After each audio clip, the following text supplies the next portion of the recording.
The Communist Party of India Marxist has given a call for the first fortnight in August, culminating with our 75th anniversary of our independence, to observe the role of the communists in the freedom struggle.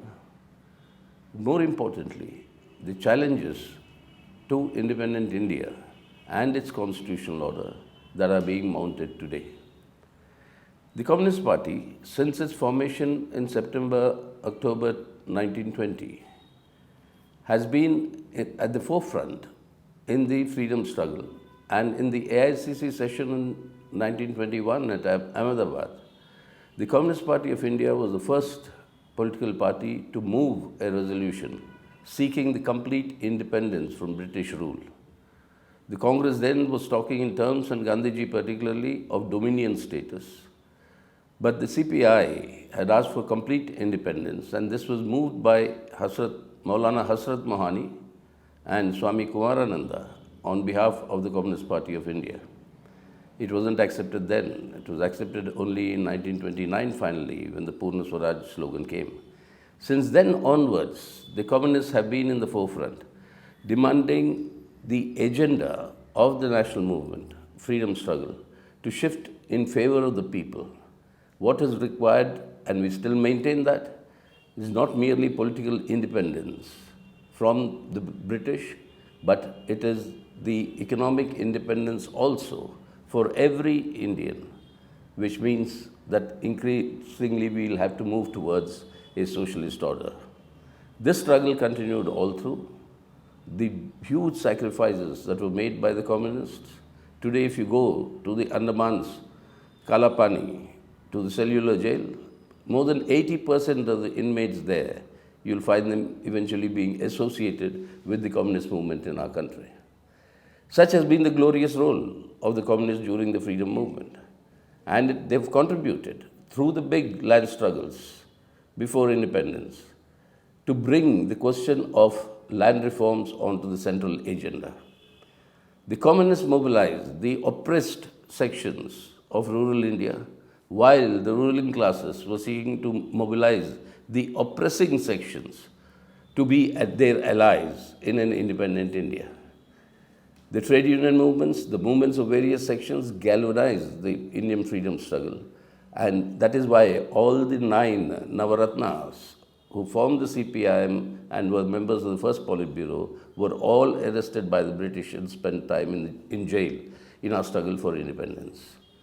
But then what we see today, 75 years later, is that those values for which an independent India was fought for, was built on the basis of the foundations of the Constitution of India, all of them are being very perilously threatened today. It is this independence of India that is in peril today. We all have to rise together to defend it with all our might. Every single foundational pillar of our Constitution is under assault. It is economic sovereignty, whether it is social justice, whether it is federalism and center-state relations, or whether it is on the question of our moving towards an egalitarian order.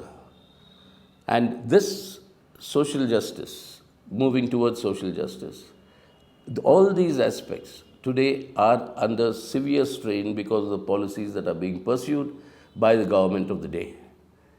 And along with this, every single institution under the Constitution, every single independent institution, beginning from the Parliament, you're seeing how members of Parliament are suspended by the whim and fancy of the government.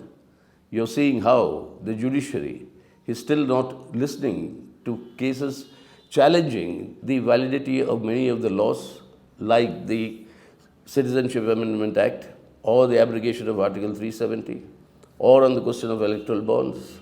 All of them are lying pending for years now. And you've seen the manner in which the Election Commission is increasingly working in favor of the ruling dispensation. And of course, the ED and the CBI have become the handmaidens or the political fronts of the ruling party in power. This is mounting a severe assault on the democratic rights and civil liberties of our people. Any dissent against this government is treated as anti-national. The number of UAPA cases, the number of sedition cases have all grown in an exponential manner, when the conviction rate remains a mere 2%. So these sort of attacks on civil liberties and democratic rights are actually destroying the foundations of our civil society. And with the control over the media and the social media, the campaigns of hate and violence, of deepening communal polarization, with bulldozer politics, with identifying and trying to seek and isolating a particular religious community, with growing Islamophobia in the country. This is actually destroying the very social fabric which built India, which brought India its freedom, and all this is under danger today. This has to be defended. This has to be safeguarded. We have to save India today in order to change India for the better, for all our people. All our people, whether they belong to different religions, different castes, different regions, different languages, all of us together form what we call India. And it is this India that has to be saved, this India that has to be consolidated, and this India that has to move towards a brighter future.